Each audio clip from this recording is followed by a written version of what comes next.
Hey everyone, welcome to the channel. Today, we're diving deep into the darker side of the Marvel Cinematic Universe, but not in a good way.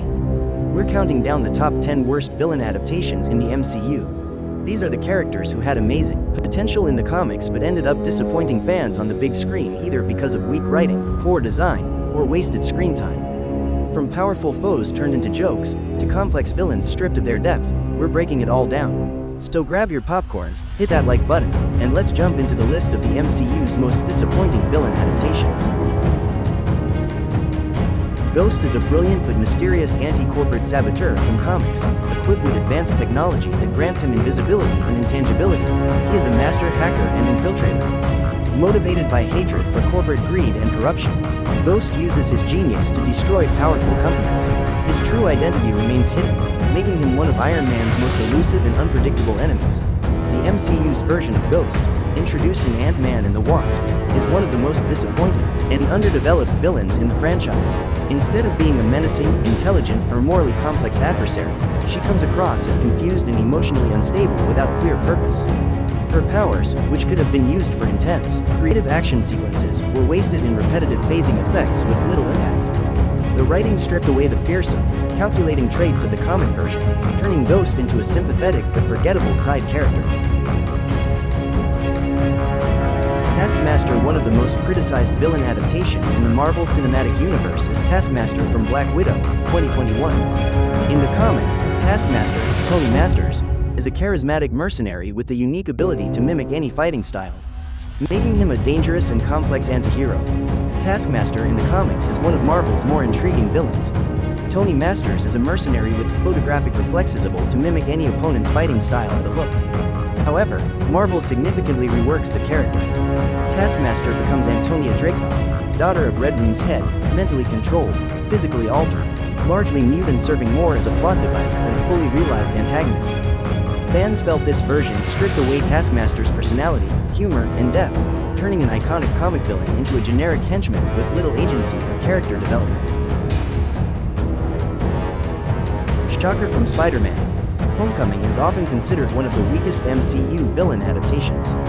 In the comics, Shocker is a skilled engineer and criminal who uses powerful vibro-shock gauntlets, posing a real challenge to Spider-Man. In the MCU, however, he was reduced to a minor henchman with little personality or backstory, quickly defeated and replaced mid-film. This shallow portrayal made Shocker feel forgettable and far less significant than his comics counterpart. Malekith, the Dark Elf from Thor: The Dark World, is widely regarded as one of the weakest villains in the entire MCU.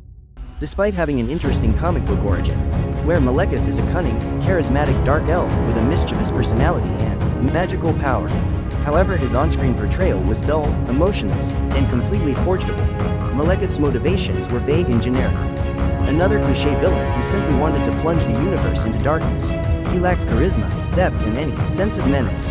His dialogue was flat, his presence unmemorable, and his supposed threat to Asgard felt forced rather than earned. Malekith had no emotional weight or complexity.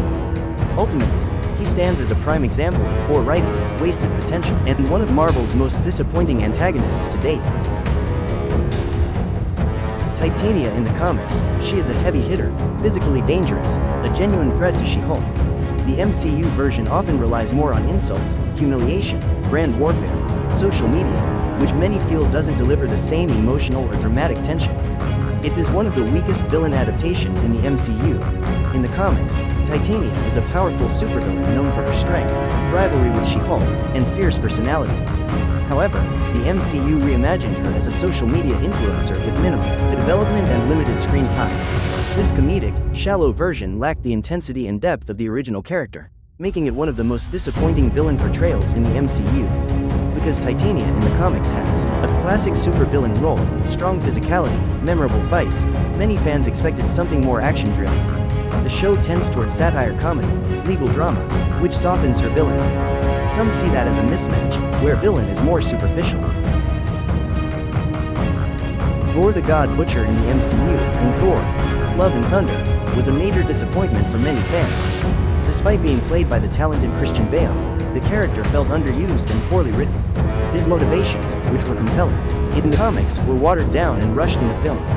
The tone of the movie constantly shifted between goofy humor and supposed darkness, making Gore's menace feel inconsistent and hollow.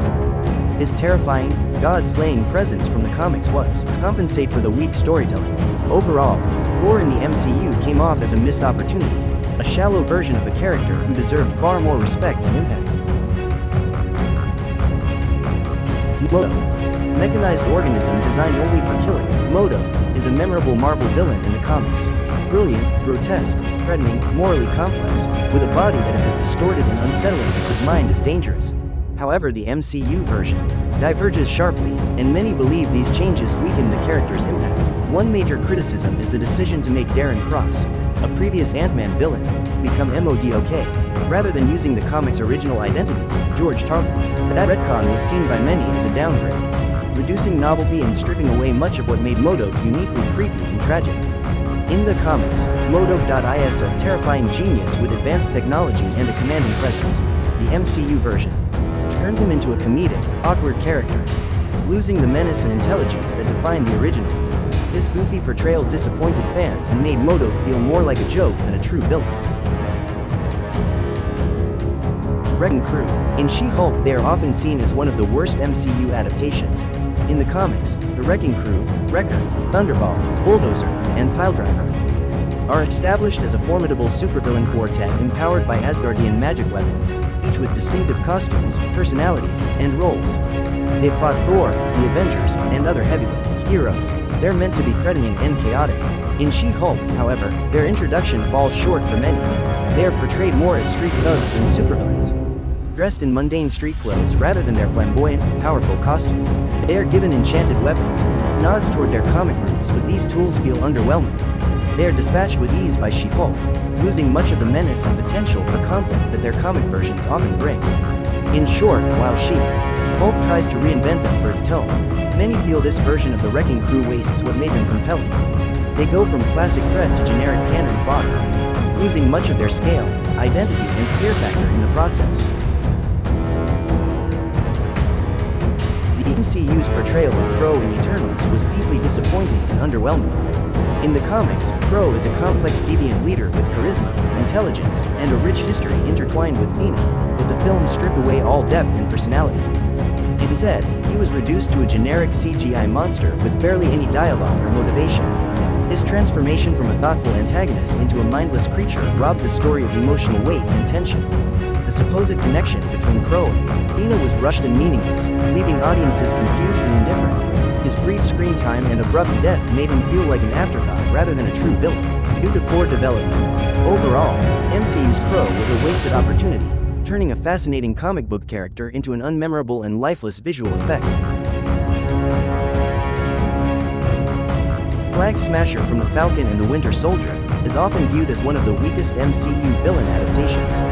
In the comics, Flag Smasher is a single, politically driven anti-nationalist named Karl Morgenthau, male character, with a clear ideology, strong presence and nice costume. The MCU reimagined the character as Carly Morgenthau, female character, leader of the Flag Smashers group, but gave her a confusing motivation and inconsistent writing, instead of being a compelling symbol of rebellion.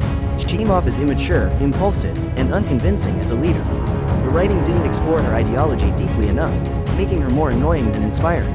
Her death carried no emotional impact, and the series treated her like a forced moral device, rather than a real character. Overall, the MCU's Flag Smasher lacked intensity, purpose, and charisma, reducing a potentially complex villain into a dull and forgettable figure. And that's all for this video. Thank you all for watching. Please like, share, comment, and subscribe to my channel.